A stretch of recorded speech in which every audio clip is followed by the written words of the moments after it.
Здравствуйте, мы группа Horizont. Приветствуем онлайн-фестиваль «Праздник весны» Мерцешор 2023. Пользуясь этой приятной возможностью, хотим пожелать чудесной весны, полной радости и счастья. И пусть в ваших сердцах всегда царит любовь. Благодарим молдавскую общину Воронежской области за прекрасную организацию мероприятия.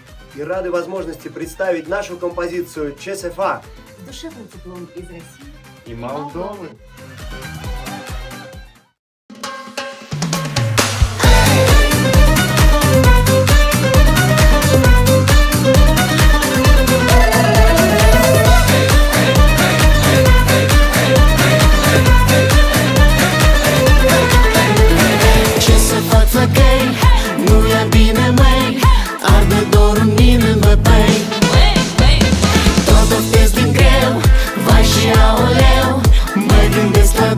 Mereu mi se pare că pe lume prima dată un băiat a îndrăgit o fată.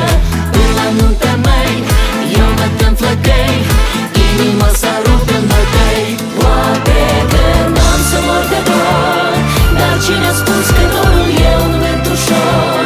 Dar cine a spus că dorul este trecător? Pasăre în zbor, nu a știut ce înseamnă dor.